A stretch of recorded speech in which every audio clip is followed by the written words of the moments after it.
Pengertian aset tetap. Aset tetap adalah barang berwujud milik perusahaan yang relatif bersifat permanen dan yang diperoleh dalam bentuk siap pakai atau dibangun terlebih dahulu dan digunakan dalam aktivitas normal perusahaan serta bukan untuk diperjualbelikan. Contohnya mebel, peralatan kantor, komputer, kendaraan, mesin, bangunan, dan tanah. Aset tetap memiliki dua pengukuran. Yang pertama, berbasis harga perolehan atau biaya, yang artinya keseluruhan uang yang dikeluarkan perusahaan untuk memperoleh aset tetap sampai siap digunakan. Yang kedua, berbasis revaluasi atau nilai pasar, artinya pengukuran aset yang didasarkan pada harga pasar ketika laporan keuangan disajikan. Aset tetap memiliki kriteria. Yang pertama, berwujud, artinya aset tersebut harus dapat dilihat dan disentuh. Yang kedua, umurnya lebih dari 1 tahun, artinya dapat digunakan lebih dari 1 tahun atau 1 periode akuntansi. Yang ketiga, digunakan dalam operasi perusahaan, yaitu dapat digunakan untuk menghasilkan produk dan pendapatan bagi perusahaan. Yang keempat, tidak diperjualbelikan, artinya aset tetap digunakan dalam menghasilkan produksi. Yang kelima, material, artinya suatu barang yang memiliki nilai yang relatif cukup berarti bagi perusahaan. Yang keenam, dimiliki perusahaan, artinya perusahaan memiliki bukti kepemilikan atas aset tersebut. Kemudian pengelompokan aset tetap terbagi menjadi 3. Yang pertama, aset tetap yang umurnya tidak terbatas seperti tanah, kantor, atau bangunan pabrik berdiri, lahan pertanian, lahan perkebunan, dan lahan peternakan. Yang kedua, aset tetap yang umurnya terbatas dan apabila sudah habis masa manfaatnya dapat diganti dengan aset lain seperti bangunan, mesin, kendaraan, komputer, mebel, dan sebagainya. Yang ketiga, aset tetap yang umurnya terbatas dan apabila sudah habis masa manfaatnya tidak dapat diganti dengan yang sejenis, contohnya tanah, pertambangan, dan hutan. Kemudian cara-cara memperoleh aset tetap terbagi menjadi beberapa bagian. Yang pertama, pembelian tunai dan kredit. Misalnya, membeli suatu tanah dengan membayar secara kredit, maka jurnal yang timbul yaitu tanah pada utang usaha. Yang kedua, perolehan dengan sewa beli.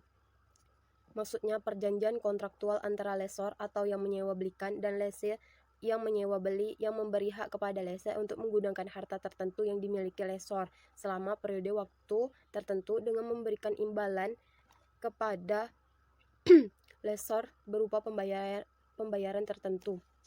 Yang ketiga, ditukar dengan surat berharga. Contohnya, membeli tanah dengan membayarnya dengan surat berharga seperti saham atau obligasi. Yang keempat, ditukar dengan aset tetap yang lainnya, seperti kita memiliki mobil dan ingin membeli mobil lagi, tetapi kita menggantikan mobil kita yang lama menjadi mobil yang baru. Kemudian diperoleh sebagai donasi. Contohnya, misalnya kita mendapatkan biaya dari luar, kemudian kita membeli sebuah tanah dengan menggunakan biaya tersebut atau donasi tersebut. Kemudian penyusutan yang ada dalam aset tetap memiliki 3 faktor. Yang pertama, harga perolehan adalah keseluruhan uang yang dikeluarkan perusahaan untuk memperoleh aset tetap tertentu sampai siap digunakan oleh perusahaan. Yang kedua, nilai sisa adalah jumlah bersih yang diharapkan dapat diperoleh pada akhir umur manfaat suatu aset setelah dikurang estimasi biaya pelepasan. Yang ketiga, masa atau umur manfaat adalah estimasi umur ekonomis suatu aset tetap atau jumlah produksi atau unit serupa yang diharapkan diperoleh dari aset tersebut oleh perusahaan. Selanjutnya, metode perhitungan penyusutan. Yang pertama itu metode garis lurus, yang artinya metode perhitungan penyusutan aset tetap di mana setiap periode akuntansi menerima beban yang sama rata. Rumusnya yaitu penyusutan sama dengan harga perolehan dikurang nilai sisa dibagi masa manfaat. Yang kedua itu metode jam jasa, artinya metode perhitungan penyusutan aset tetap di mana beban penyusutan pada suatu periode akuntansi dihitung berdasarkan jumlah jam pemanfaatan aset tetap selama satu periode akuntansi. Rumusnya yaitu penyusutan sama dengan harga perolehan dikurang nilai sisa dibagi taksiran jam pemakaian total. Yang ketiga itu metode hasil produksi, yang artinya metode perhitungan penyusutan aset tetap di mana beban penyusutan selama suatu periode akuntansi dihitung berdasarkan berapa banyak produk yang dihasilkan dalam periode akuntansi tersebut dengan menggunakan aset tetap lain. Rumusnya yaitu penyusutan sama dengan harga perolehan dikurang nilai sisa dibagi taksiran jumlah total produk yang dapat dihasilkan. Metode yang terakhir adalah metode beban menurun. Metode ini merupakan metode penyusutan yang dipercepat di mana menyediakan biaya penyusutan yang lebih tinggi di awal tahun dan akan rendah pada periode selanjutnya. Metode ini dirangkum dalam metode beban menurun yang dapat dipilah ke dalam beberapa jenis. Yang pertama, metode jumlah angka tahun. Yang kedua, metode saldo menurun. Yang ketiga, metode saldo menurun berganda. Dan yang keempat, metode tarif menurun. Metode jumlah angka tahun adalah suatu metode penghitungan penyusutan aset tetap di mana beban penyusutan selama satu periode akuntansi dihitung dengan cara mengalihkan harga perolehan aset tetap yang telah dikurangi dengan nilai sisanya dengan bagian pengurang yang setiap tahunnya akan berkurang. Sehingga rumus dari metode ini adalah penyusutan sama dengan harga perolehan dikurangi nilai sisa dikali bobot untuk tahun bersangkutan dibagi jumlah angka tahun umur ekonomis. Selanjutnya metode saldo menurun. Metode ini merupakan metode perhitungan penyusutan aset tetap di mana beban penyusutan selama satu periode akuntansi dihitung dengan cara menetapkan tarif beban penyusutan tahunan di mana tarif ini dihitung dengan mengurangkan 1 dengan akar dari nilai sisa dibagi dengan harga perolehan aset tetap. Sehingga rumus dari metode saldo menurun ini T sama dengan 1 dikurang akar N, NS dibagi HP. Berikut adalah contoh dari perhitungannya. Yang pertama, metode garis lurus. Misalnya yang diketahui harga fakturnya sebesar 820 juta, biaya pengiriman 62 juta, biaya masuknya 84 juta, biaya pemasangannya 46 juta, pondasi betonnya 48 juta, dan totalnya 1 miliar 60 juta. Diperkirakan beroperasi secara ekonomis selama 8 tahun dengan nilai sisa sebesar 100 juta. Dengan rumus, penyusutan sama dengan harga perolehan dikurang nilai sisa dibagi masa manfaat. Dengan harga perolehan sebesar 1 miliar 60 juta dikurang nilai sisanya sebesar 100 juta dibagi masa manfaatnya sebesar 8 tahun. Jadi hasilnya yaitu 120 juta per tahun. Kemudian yang kedua, metode jam jasa. Dengan yang diketahui itu, yang pertama, harga perolehannya sebesar 1 miliar 60 juta dengan nilai sisanya 100 juta dengan taksiran jam pemakaiannya sebesar 40.000.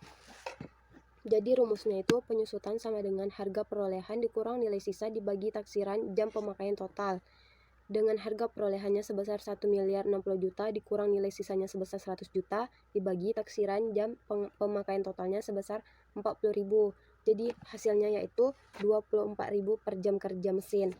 Yang ketiga yaitu metode hasil produksi. Misalnya yang diketahui itu harga perolehannya sebesar 1 miliar 60 juta, nilai sisanya 100 juta, taksiran jumlah total produksi yang dihasilkan itu 75.000. Dengan rumus penyusutan sama dengan harga perolehan dikurang nilai sisa dibagi taksiran jumlah total produk yang dapat dihasilkan. Harga perolehannya sebesar 1 miliar 60 juta dikurang nilai sisanya sebesar 100 juta dibagi taksiran jumlah total produk yang dapat dihasilkan sebesar 75.000. Hasilnya yaitu 12.800.000 per tonnya. Selanjutnya, biaya selama masa penggunaan aset tetap. Terdapat pengeluaran yang harus dilakukan oleh sebuah perusahaan selama menggunakan aset agar dapat memenuhi kebutuhan perusahaan. Adapun biaya tersebut, yang pertama, reparasi pemeliharaan. Biaya reparasi ini biaya yang jumlahnya kecil jika reparasi yang dilakukan itu biasa, dan jumlah besar bila reparasi yang dilakukan itu besar. Contoh biaya reparasi ini misalnya seperti penggantian baut, mur, spring mesin, dan lain-lain. Sedangkan biaya pemeliharaan ini merupakan biaya yang dikeluarkan untuk memelihara aktiva agar tetap dalam kondisi yang baik. Contohnya penggantian oli, pengecatan, pembersihan, dan yang lain-lain. Lalu yang kedua ada biaya penggantian. Biaya ini berjumlah kecil dan akan dibebankan sebagai beban tahun berjalan. Sedangkan jika jumlahnya besar akan dikapitalisasi ke aset tetap tersebut. Biaya penggantian ini dikeluarkan untuk mengganti aktiva atau bagian aktiva dengan yang baru dan tipe yang sama, misalnya penggantian dinamo mesin yang terjadi karena sudah lama. Lalu yang ketiga, penambahan. Biaya ini digunakan dalam rangka memperbesar atau memperluas fasilitas aktiva, misalnya seperti penambahan dalam bangunan ataupun membuat ruang parkir. Penjualan aset tetap. Jika terjadi penjualan aset tetap, maka yang perlu dilihat adalah nilai buku aset tetap tersebut pada tanggal terjadi transaksi penjualan. Nilai buku ini merupakan harga perolehan aset yang dikurangi dengan akumulasi penyusutan aset yang bersangkutan. Contoh dari penjualan aset ini misalnya diketahui pada 5 September PT Mutiara menjual mesin dengan harga 630 juta secara tunai. Harga perolehannya 1 miliar 60 juta. Nilai sisanya 100 juta. Dan umur manfaatnya 8 tahun, sehingga beban penyusutannya adalah 1 miliar 60 juta dikurangi 100 juta dibagi 8 tahun, sehingga hasilnya 120 juta per tahun. Lalu selanjutnya pertukaran aset tetap. Pertukaran ini terjadi apabila aset tetap yang dimiliki oleh suatu perusahaan sebelum umur ekonomisnya habis ditukar dengan aset tetap yang lain, baik yang sejenis maupun tidak. Jika aset ini ditukar dengan aset lain, maka harus dihitung nilai buku dari aset tersebut, yaitu harga perolehan aset tetap dikurangi dengan akumulasi penyusutannya. Selanjutnya yaitu revaluasi aset tetap. Revaluasi aset tetap ini merupakan penilaian kembali aset tetap perusahaan menurut nilai pasar saat ini yang diakibatkan oleh kenaikan nilai aset tetap tersebut di pasaran atau karena rendahnya nilai aset tetap dalam laporan keuangan perusahaan akibat devaluasi atau sebab lain. Adapun kesulitan dalam penerapan harga pasar, yang pertama, aset tetap harganya selalu tersedia setiap saat dan mudah diketahui. Yang kedua, aset tetap harganya tidak selalu tersedia setiap saat dan tidak langsung diketahui dengan mudah. Yang ketiga, aset harga pasarnya tidak tersedia dan tidak mudah diketahui. Selanjutnya yaitu depresi. Depresi ini merupakan berkurangnya harga perolehan atau nilai sumber daya alam, misalnya seperti tambang dan hutan kayu, yang disebabkan karena adanya perubahan sumber daya alam sehingga menjadi persediaan. Ada 3 faktor yang berpengaruh terhadap perhitungan depresi aset tetap ini. Yang pertama, dari harga perolehan aset tetap. Yang kedua, estimasi nilai sisa setelah sumber daya alam tersebut selesai dieksploitasi. Yang ketiga, estimasi hasil yang secara ekonomis dapat dieksploitasi. Adapun rumus dari depresi ini adalah harga perolehan dikurang nilai sisa dibagi taksiran hasil yang secara ekonomis dapat dieksploitasi. Contohnya misalnya, sebuah perusahaan membeli tanah sebesar 200 juta, luasnya 50.000 meter, yang mengandung 10.000 meter kubik pasir. Setelah pasir digali, tanah dijual dengan seharga 50 juta. Sehingga depresi dari soal ini 200 juta dikurang 50 juta dibagi 100 juta, sehingga hasilnya 1.500 meter kubik. Aset tetap berupa makhluk hidup. Yang termasuk aset tetap tidak hanya pada benda mati saja, tetapi pada makhluk hidup juga termasuk aset tetap. Jika aset tersebut digunakan untuk kegiatan operasional, misalnya itu seperti pohon kelapa sawit ataupun sapi perah, ketika dibeli oleh perusahaan dalam bentuk bibit pohon sawit atau anak sapi perah, sehingga memiliki harga perolehan yang lebih rendah.